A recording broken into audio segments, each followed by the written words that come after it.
지난 시간에 이어서 이번에는 비용조사 항목을 볼게요.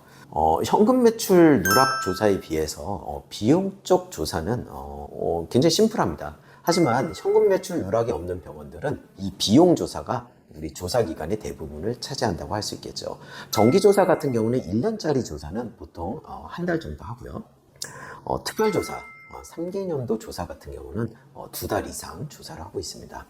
보통 조사관들이 이제 병원에 상주하면서 하기도 하지만 많은 병원들이 그 어떤 행정 사무 공간이 없기 때문에 보통은 저희 세무사들이 위임을 받은 다음에 저희가 그 세무서 조사과나 서울청 그 조사국으로 뭐 많으면 일주일에 2-3번, 뭐 적으면 매주 이렇게 방문해서 세무조사를 하고 있습니다. 그럼 비용조사 각 항목마다 한번 보시죠. 첫 번째로 인건비 관련 조사가, 왜냐하면 병원은 인건비가 거의 20%에서 30% 정도 차지를 하는데요. 이 인건비 중에 허위 인건비가 있는지를 굉장히 면밀하게 보고 있어요. 왜냐하면 많은 병의원들이 그동안 세무조사에 적출 항목이라고 하는데 걸렸던 부분이 이런 허위 인건비가 종종 있었기 때문에 굉장히 면밀하게 봅니다. 남자 원장님인 경우에 사모님 같은 경우 병원에 뭐 실장이나 행정부원장으로 많이 등록을 해 놓으시고 인건비 처리를 하시는데요. 배우자분이 개인카드 쓴 거, 그 다음에 실제 뭐 생활했던 반경 같은 것들을 전부 추적을 해서, 예를 들어서 뭐 그 배우자분의 백화점 카드를 근무 시간에 썼더라, 뭐 이런 것들을 추적해서 허위 인건비임을 또 밝혀내고 있어요. 같이 보시면요. 일단 가족이면 굉장히 좀 주의를 하셔야 돼요. 억울한 경우도 많아요. 가족인데 진짜 일을 했는데 막 허위라고 국세청에서 의심하는 경우도 많거든요. 그래서 가족이면 좀 더 철저하게 실제 업무를 했다는 걸 증명할 필요가 있습니다. 그럼 실제 업무한 걸 어떻게 증명하느냐? 출퇴근 기록부가 기본이겠죠. 카드로 하는 건 좀 불명확해요. 지문 정도는 돼야 이제 출퇴근을 믿어주고 있고요. 병원 직원들하고 카톡한 거, 이메일한 거, 그 다음에 결제 서류에 사인한 거, 이런 부분들이 전부 다 실제 근무했다는 걸 보여줄 수 있는 자료가 되겠습니다. 가공 인건비의 특징은요, 이체를 월급날 한 다음에 갑자기 그 이체 받은 통장에서 돈이 뭐 예를 들어서 300만 원이 이체됐는데 다음날 300만 원을 그냥 빼더라, 이런 패턴들이 반복된다면 오히려 비용 처리를 한 다음에 그 돈을 돌려받은 게 아니냐, 뺏받은 것이 아니냐 해서 굉장히 좀 면밀하게 분석이 들어갑니다. 그 다음에 모든 자료는 근로계약서하고요, 그 다음에 통장 이체증, 그 다음에 실제 업무를 뭘 했는지, 요 세 개가 맞아떨어져야 되는 거예요. 현금으로 줬는데요, 인정 안 돼요. 근로계약서가 없는데요, 그것도 인정 안 됩니다. 청소나 경비 같은 경우는 일용직, 잡급으로 처리하고 있는데 이 부분도 허위가 종종 발견이 되고 있어요. 그래서 그분들도 일용직 신고를 좀 철저하게 할 필요가 있습니다.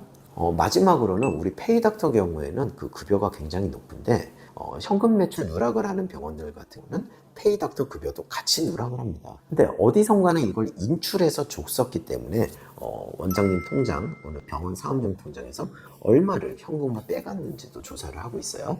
그래서 뭐 가족분이 실제 병원에서 일한다면 자격증이 있으면 좀 유리합니다. 뭐 간호사, 간호조무사, 뭐 의사 자격증이라면 더 말할 것도 없고요. 그래서 어떤 병원 관련, 뭐 병원 실장, 코디네이터, 뭐 이런 병원 관련 자격증이 있으면 실제 일했다는 것을 증명할 때 더 유리한 점이 있습니다. 참고로 하세요.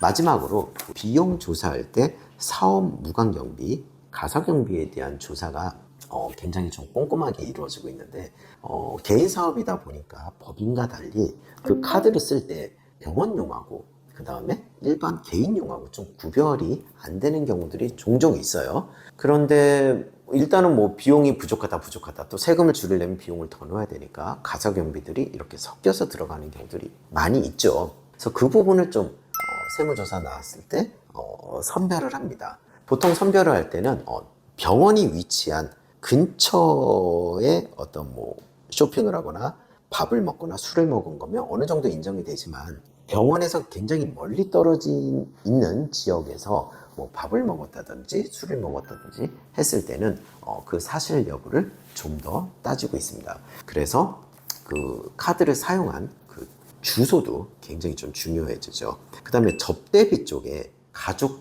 여행을 간 경비를 많이들 들어가고 있는데요. 저희가 하키라고 주장을 하더라도 비행기 티켓팅한 거 끊어보면 뭐 배우자, 자녀 1, 자녀 2 이게 뭐 금방 걸리기 때문에 사실 이 부분은 굉장히 좀 조심을 해야 되고요. 어떤 분한테 상품권을 줬다? 그거는 자칫 환자 유인 행위로서 의료법 위반에 걸릴 수 있는 더 큰 리스크를 짊어질 수가 있습니다. 그 상품권으로 진짜 누굴 줬다. 뭐 병원이 아닌 우리가 거래가 있는 곳에 상품권을 줬다고 했을 때 그렇게 되면 상품권 지급대장을 달라고 합니다. 그 지급대장에는 그 상품권을 받은 사람의 개인 인적 사항이 들어가게 되어 있습니다. 이런 걸 좀 따져봤을 때는 상품권은 좀 소명하기가 어렵다. 그 다음에 상품권을 직원들을 줬다. 뭐 우리가 회식을 하는데 뭐 퀴즈를 냈는데 맞춰서 줬다. 우리가 요번 달 가장 우수 직원한테 상품권을 줬다. 이렇게 말을 할 수 있는데요. 그런 게 좀 과도하게 많이 이제 잡히게 되면 그런 상품권이 급여로 봐서 원천세도 내야 되고 4대 보험료도 내야 되는 경우들이 있어요. 근데 이게 따지기가 굉장히 힘듭니다. 또 상품권을 뭐 몇 천만 원씩 사면 그걸 정말 직원을 다 줬느냐 이런 식으로 또 따지기 시작하고요. 그래서 상품권이 걸렸다면 대부분은 비용에서 빠지고 그 상품권만큼은 이익이 났다고 쳐서 세금과 가산세를 내도록 되어 있습니다. 병원과 무관한 이자 비용인데요. 병원 사업용 대축으로 5억을 빌렸는데 보니까 4억은 빼서 부동산 사는 데 썼더라. 그러면 우리가 5억 중에 1억에 대한 이자는 병원 비용으로 처리할 수 있지만 나머지 4억에 대한 이자는 병원 비용으로 처리할 수가 없는 거예요. 그 다음에 이제 차량인데요.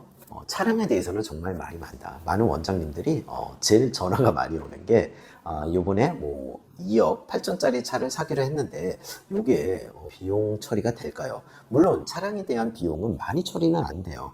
해봤자 1년에 800만 원이고 뭐 나머지 수리비, 기름값, 보험료 합쳐서 한 1,500만 원 정도 처리가 되고 있어서 차량 자체에 대한 비용은 많이 처리가 안 되지만 우리 차량에 대해서는 거의 반드시 전수조사를 꼭 하고 있습니다. 만약에 출퇴근을 하는데 뭐 5억짜리 페라리다. 그럴 경우에는 사실은 우리 병원에 등록된 차량으로서는 좀 부적절해 보이기도 해요. 그래서 제가 한 가지 팁을 드리면 고가의 스포츠카 같은 경우는 개인적으로 사셔서 개인적으로 운영하시는 게 낫습니다. 어차피 차량 관련 비용이 많이 처리가 안 되기 때문에 쓸데없는 의심을 사는 것보다는 개인적으로 그냥 구입하시고 비용 처리도 안 하시는 것을 제가 오히려 조언을 드리겠습니다. 그 다음에 기부금도 철저하게 하고 있습니다. 왜냐하면 우리가 기부금 영수증을 받았다고 해도 그 기부금 단체가 국세청에 등록이 되어 있는 단체가 아니라면 사실 기부금 처리가 어렵습니다. 그래서 어떤 데 기부금을 할 때는 반드시 뭐 세무대리인이나 국세청 들어가셔서